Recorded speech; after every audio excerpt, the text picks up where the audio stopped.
Hello dear friends, एक बार फिर से स्वागत है आप सभी का आपके अपने चैनल पे। हमारी जो आज की कहानी है वो है चतुर खरगोश और शेर की कहानी। तो कहानी शुरू करते हैं। एक जंगल में भारसुक नामक बलशाली शेर रहा करता था। वह रोज शिकार पर निकलता और जंगल के जानवरों का शिकार कर अपनी भूख शांत करता था। एक साथ वह कई कई जानवरों को मार देता। ऐसे में जंगल में जानवरों की संख्या दिन पर दिन कम होने लगी।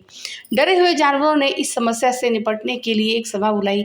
वहाँ निर्णय लिया गया कि शेर से मिलकर इस विषय पर बात की जानी चाहिए। इसके लिए जानवरों का एक दल बनाया गया। अगले दिन वह दल शेर से मिलने पहुंचा। शेर ने जब इतने सारे जानवरों को अपनी गुफा की ओर आते देखा तो आश्चर्य में पड़ गया। वह गुफा से बाहर आया और गरज कर जानवरों के दल से वहां आने का कारण पूछा। दल का मुखिया डरते डरते बोला, वनराज, आप तो वन के राजा हैं। हम सभी आपकी प्रजा हैं। आज आपकी प्रजा आपसे एक विनती करने आई है। कैसी विनती? शेर ने पूछा। वनराज, आप रोज शिकार पर निकलते हैं और कई जानवरों को मार देते हैं। आप उन सभी मरे हुए जानवरों का भक्षण भी नहीं कर पाते। हम सबका विचार था कि आपकी भूख मिटाने यदि रोज एक जानवर आपके पास भेज दिया जाए तो आपको भी आराम रहेगा और हम भी भय मुक्त रहेंगे। शेर को बिना मेहनत शिकार प्राप्त हो रहा था, इसलिए उसने यह निवेदन स्वीकार कर लिया, किंतु साथ ही चेतावनी भी दी कि जिस दिन उसके पास जानवर नहीं पहुंचेगा उस दिन वह सबको मार डालेगा। उस दिन के बाद से प्रतिदिन एक जानवर का चुनाव कर उसे शेर के पास भेजा जाने लगा। अब शेर दिन भर गुफा में पड़ा आराम करता रहता।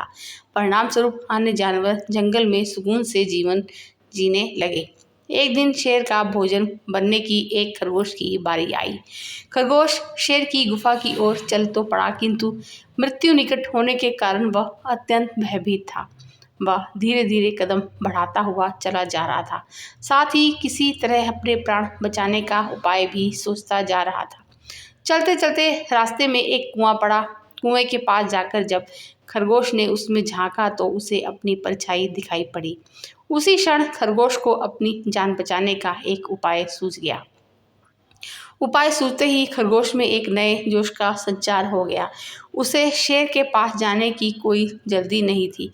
कुछ देर कुएं के पास आराम करने के बाद वह शेर के पास पहुंचा। इधर भूखा शेर अपने भोजन के आने में हो रही देरी से क्रोध में लाल पीला हुआ जा रहा था। जैसे ही उसने एक पिद्दी से खरगोश को देखा, उसका क्रोध और बढ़ गया। वह गरज कर खरगोश से बोला, पिद्दी खरगोश, मैं कब से प्रतीक्षा कर रहा हूँ और तू अब आया है। अब मेरी भूख बढ़ चुकी है। तू अकेले से मेरा क्या होगा? तू पिद्दी को किस बेवकूफ़ ने मेरे पास भेजा है तुझे? तेरे बाद अब मैं उसे भी मार कर खा जाऊंगा। खरगोश हाथ जोड़कर गिड़गिड़ाया, वनराज, देरी के लिए मुझे क्षमा करें। विश्वास करिए, इसमें ना मेरा दोष है ना ही मुझे भेजने वाले का। हम तो 5 खरगोश आपका भोजन बनने निकले थे, किंतु रास्ते में एक दूसरे शेर ने हमें रोक लिया। जब हमने उसे बताया कि हम अपने राजा का भोजन बनने जा रहे हैं तो वह 4 खरगोशों को मार कर खा गया और मुझे आपके पास यह संदेश देने भेजा है कि अब से वह जंगल का राजा है। ऐसा कहा उसने? शेर गुस्से में दहाड़ा। जी वनराज, उसने आपको लड़ाई के लिए ललकारा है।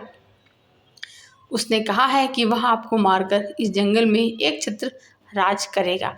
ये सुनना था कि शेर गरजता हुआ बोला, मुझे अभी इसी समय उसके पास ले चल। मैं उसे बताता हूँ कि इस जंगल का राजा कौन है। आज तो उसकी खैर ही नहीं। खरगोश तुरंत तैयार हो गया और शेर को लेकर कुएं के पास आ गया। कुएं को दिखाते हुए वह बोला, वनराज, ये उस शेर का दुर्ग है। वह इसी दुर्ग में रहता है। आप दुर्ग के द्वार से उसे ललकारिए।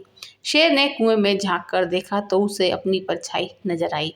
परछाई देखकर उसने सोचा कि अवश्य ही वह दूसरा शेर है और जोर से दहाड़ते हुए उसे ललकारने लगा।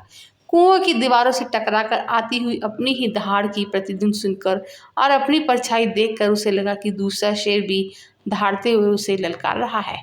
उस ललकार का उत्तर देते हुए उसने कुएं में छलांग लगा दी। कुएं की दीवारों से टकराता हुआ वह पानी में गिरा और डूबकर मर गया। शेर के मरने के बाद खरगोश खुशी खुशी वापस लौटा और जंगल के अन्य जानवरों को खुशखबरी सुनाई। सुनकर सभी बहुत खुश हुए और सबने खरगोश की खूब प्रशंसा की।